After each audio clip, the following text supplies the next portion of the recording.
ඇත්තටම ළමයිගේ විනය හදන්න දඬුවම් දෙන්න ඕනේද? ළමයිට උගන්වන්න දඬුවම් දෙන්න ඕනේද? මේක මේ දවස්වල සමාජ මාධ්‍යවල කතා වෙන ලොකු කතා බහකට ලක් වෙන මාතෘකාවක්නේ. ඉතින් ඒක නිසා ගුරුවරයෙක් විදියට මටත් හිතුණා මේ කතාව ගැන මගේ සත දෙක ගැන කතා කරන්න. අද ලෝක ළමා දිනයේ දවසේම මම හිතුවා මේක කරන්න ඕනි කියලා. යුනිවර්සිටි එඩියුකේෂන් එකෙන් පස්සේ මම වෘත්තිමය ගුරුවරයෙක් වෙනවා කියලා තීරණය කළේත් ළමයි එක්ක වැඩ කරන්න ලේසි. මම දන්නවා ගොඩක් ගුරුවරු මගෙත් එක්ක මේ සම්බන්ධව එකඟ නොවෙන්න පුළුවන්. අපිට හරියටම තේරෙනවා නම් අපි හරියටම තේරුම් ගත්තොත් දරුවොත් එක්ක කොහොමද අපි වැඩ කරන්න කියලා මම නම් හිතන්නේ නැහැ ඇත්තටම මොය මේ දඬුවම් දෙන එක. I mean ගහන බනින එක මේ අත්‍යවශ්‍යයි කියලා. මොකද දරුවෙක් සාමාන්‍යයෙන් අපි යාගේ හිතට වදින විදියට ආදරෙන් අපි ඒක කිව්වොත් ඇත්තටම දරුවෝ අහනවා.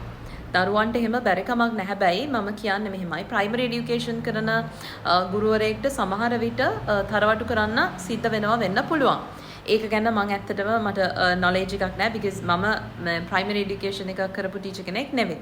එතකොට primary education එක ගැන නෙවෙයි මම මේ කියන්නේ අර grade 6 7 8 9 10 11 12 13 වගේ ලොකු බබාලා ලොකු දරුවන්ට සාමාන්‍යයෙන් දෙයක් කිව්වහම යාලට තේරෙනවා. එතකොට දැන් ඔයා හිතන්නකෝ පිරිමි දරුවෙක්ට අපි කියනවා පුතේ ඔයා ඔය රැවුල කපන්න කියලා. හරිද? එතකොට ඒ ළමයා ඒ වයස අපි තේරුම් ගන්න ඕන අපි කතා කරන වයස මොකක්ද?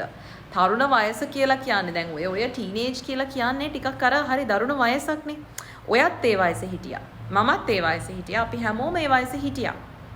එතකොට අපි හැමෝම දන්නවා අපි ටීනේජ් වලදී අපේ තිබ්බ ආවේග මොනවද? අපිට කවුරු හරි මොනවා හරි කියන ටෝන් එක අනුව අපි වෙනස් වෙන්නේ කොහොමද?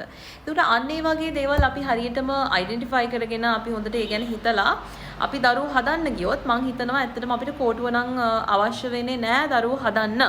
අනිත් දේ තමයි ගුරුවරු විදිහට මුලින්ම අපි හැදිලා ඉන්න ඕනේ ඒගොල්ලන්ට හැදෙන්න කියන්න. මොකද මම වැරැද්දක් කරොත් මට බෑ දරුවෙක්ට කියන්න ඔයා හරි වෙන්න කියලා. ඒක නිසා ඒගොල්ලන්ට මුලින්ම විශ්වාසය ඇති කරන්න ඕනේ මේ ගුරුවරයා හොඳයි. ඒ කියන්නේ ගුරුවරයා සම්බන්ධව ඒ දරුවට ආදරයක් ඇති වෙන්න ඕනේ. ඉතින් එහෙම ආදරයක් ඇති වෙන විදිහට ඒ ගුරුවරයා දැනගන්න ඕනේ ඒ දරුවත් එක්ක ඒ සම්බන්ධතාවය මුලින්ම ගොඩනගා ගන්න. ඔයා විශ්වාස කරන්න ගුරුවරයෙක් විදියට ඔයා ඒ අන්‍යෝන්‍ය සම්බන්ධතාවය දරුවෙක් එක්ක පවත්වා ගත්තොත් ඔයා කියන ඕන දෙයක් ඒ දරුවා අහනවා.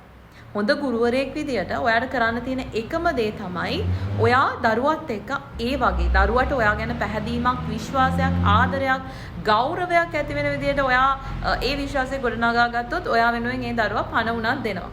මේක මම අත්විඳපු දෙයක්. ඉතින් ඒක නිසා මම හිතන්නේ මම නම් ඇත්තටම මගේ මේ ගුරු ජීවිතය තුළ මේ දැන් මම උගන්වපු දරුවෝ ඉන්නවනේ ඕන කෙනෙක්ට මේකට සාක්ෂි දෙන්න පුළුවන් යා ටීචර් මට නම් ගැහුවා ක්ලාස් එකේදී කියලා. ඉතින් මම නම් කවදාවත් කෝටක් පාවිච්චි කරලා නැහැ. කෝටක් පාවිච්චි කරන්න මට අවස්ථාවක් ඇවිත් නැහැ. මම කියන්න ඕන දේ හරියට තිතට කියනවා. එතකොට ඒ දරුවෝ දන්නවා මගේ ටෝන් එක අනුව ඒ දරුවෝ දන්නවා මම ඉන්නේ ඉන sad mood or good mood කියලා. ඉතින් අර ඒක මම ඒගොල්ලන්ට ඒ විශ්වාසය මම ඇති කළා මිසක් නැතුව මම කෝටා ගෙනහල්ලා මම ඒගොල්ලන්ට කවදාවත් බැනලා මෙහෙම ඉන්න අරම ඉන්න මෙහෙම කරන්න අරම කරන්න කියලා නම් මම කවදාවත් කියලා නැහැ. බට් ඒක ඉතින් පුද්ගලයාගෙන් පුද්ගලයාට වෙනස් වෙන්න පුළුවන්. නමුත් මට හිතෙනවා ගුරුවරයා සහ සිසුවා කියන ඒ අන්‍යෝන්‍ය සම්බන්ධතාවය දෙගොල්ලම තේරුම් ගන්න. මුලින්ම ඉතින් දරුවට ඕක තේරෙන්නේ නැහනේ. ඉතින් ගුරුවරයා තමයි ෆස්ට් ස්ටෙප් එක ගන්න ඕනේ. ඉතින් අරගෙන ගුරුවරයා සහ දරුවා අතර ඔය සම්බන්ධතාවයක් ඇති වුණොත් මම හිතනවා ඔය ප්‍රශ්නේ ඇත්තටම විසඳෙනවා. අපිට කෝටුව නම් ඇත්තටම අවශ්‍ය වෙන්නේ නැහැ. ඔය නීති අවශ්‍ය වෙන්නේ නැහැ.